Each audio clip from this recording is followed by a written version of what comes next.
Good morning, it's today again. Welcome back to Joseph's Reserves. I'm Joseph and I store 20% of my income in the form of rare coins and precious metals. If you spend any time in the precious metals world, you'll start to think, should I just buy bullion or should I buy rare coins? And there are two completely different philosophies.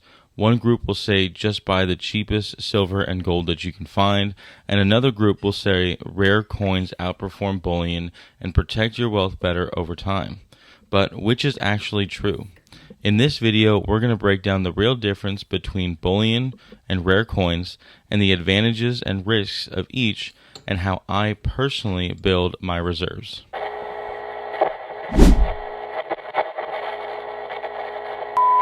Congratulations to John Zajewski for being the first in my comments on yesterday's video. Find him down in the comments to start a conversation. When building a reserves, my goal isn't just stacking the metal, it's building wealth that can survive an economic storm. And when it comes to precious metals, one of the big questions is, should I buy bullion or should I buy rare coins? So let's break down what bullion really is, what are rare coins, and the advantages and disadvantages of each. Bullion is a precious metal valued primarily for its metal content, not for its rarity or collectability. So some of these could include silver bars, gold bars, government bullion coins, and generic rounds. And some of the best examples are the American Silver Eagles, of course the American Gold Eagles, the Canadian Maple Leaf, Australian Philharmonics, or Silver Buffaloes. The value of these bullion is based almost entirely on the spot price. If silver is $90, then the coin itself might sell for $95 or $100, and that difference is called the premium, but we're going to take that a little bit out of the equation for now. Bullion investors focus on the weight, purity, and the low premiums, and the idea is very simple. Accumulate as many ounces as possible. The reason we're not going to talk about the difference in premiums when it comes to bullion is because it's usually just a few dollars difference. And that's dramatically different when we're talking about truly rare coins. Rare coins are also called numismatic coins, and they carry far more value than just the metal content. These coins are valued from their rarity, historical importance, the condition, and the demand from collectors. For example, a common silver coin may only be worth its melt value, but a rare historical coin may be worth hundreds or thousands of dollars, even though it might only contain a small amount of silver. Some of these examples are the 1795 flowing hair silver dollar, the 1907 high relief St. Gaudens double eagle, or a Carson City Morgan silver dollar. Collectors care deeply about the grade and often look for certified examples by PCGS, that's the Professional Coin Grading Service, or the NGC, the Numismatic Guarantee Company.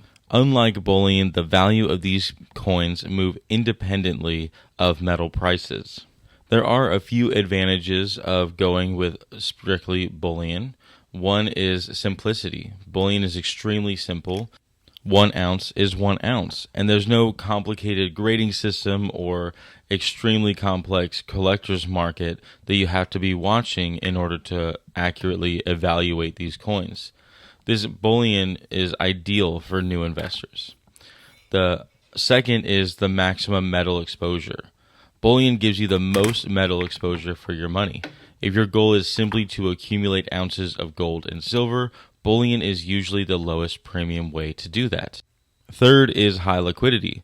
Bullion is easy to sell almost anywhere. Local coin shops, online dealers, private buyers all understand bullion pricing.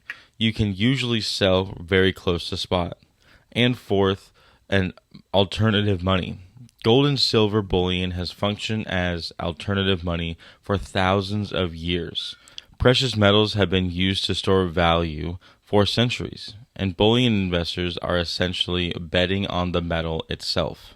But let's go ahead and take a look at the advantages of rare coins. First off, they have a numismatic premium. Rare coins can increase in value even if the metals don't move, or even if the metals move downward. This is because collector demand can push the prices higher. For example, a rare coin that sold for $500 10 years ago might sell for $5,000 today, even if the silver content hasn't actually tenfold increased like that.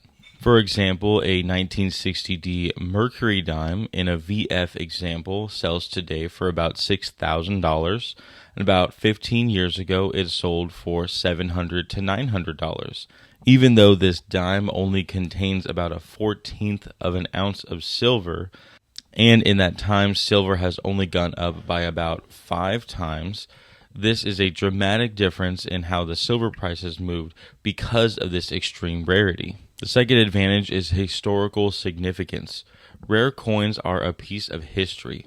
Holding a coin from the 1700s or the 1800s is like holding a piece of the past, and that gives appeal beyond just the metal value.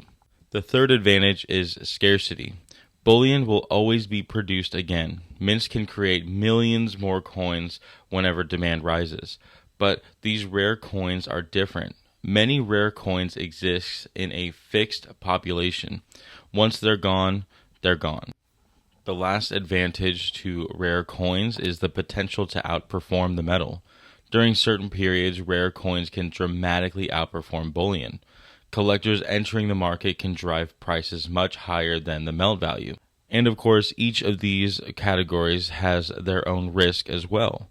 The risk to bullion has to do with price volatility and no collector premium. So if silver drops, then the bullion drops with it. There's no rarity value to protect that price. But the risk to rare coins is, one, the knowledge barrier. Numismatics requires education, and without that knowledge, it's easy to overpay.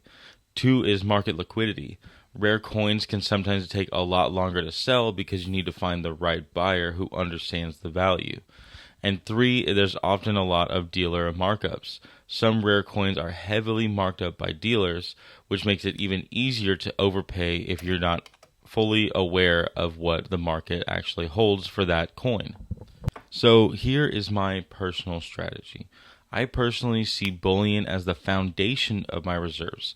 Bullion is the raw metal, it's the monetary base, and the rare coins are where you can hold that historical scarcity and potential upside.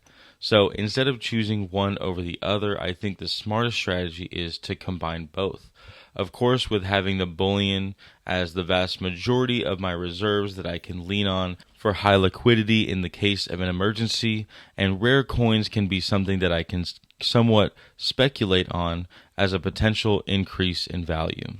So just like when it comes to having a balance of each metal, you should be looking into your risk tolerance and decide, can I emotionally handle this not moving for years or even dropping faster than other things? Can I wait for this to have a big spike before selling it? Also, in times of a cash need, can I wait for this item to sell appropriately?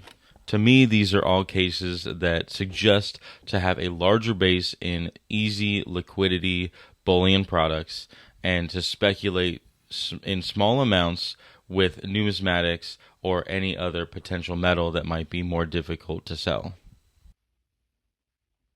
I just made my own line of coffee. Joseph's Reserves It's Today Again coffee.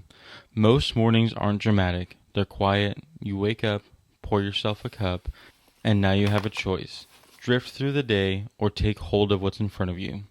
That's really what this whole thing's about. Showing up, building good habits, staying disciplined in the small things. Whether that's stacking consistently, learning something new, or just being faithful with what you've been given. I put these words on every bag to remind myself first. Every morning is a gift. Not yesterday, not tomorrow, today. So take a breath, take a sip, and let's get to work. It's today again. You can now write me at Joseph's Reserves, 10160 Highway 242, Suite 800, number 401 in Conroe, Texas, zip code 77385. Make sure to include your information so I can write you back. If you like this video, please be sure to go down and hit the thumbs up button. Go down into the comment section to start conversations or for any comments or questions. Share the video with anyone you think might like it. And if you haven't already, please subscribe. But most of all, thank you so much for watching. And just remember, every ounce adds up, so no matter how small, just keep stacking.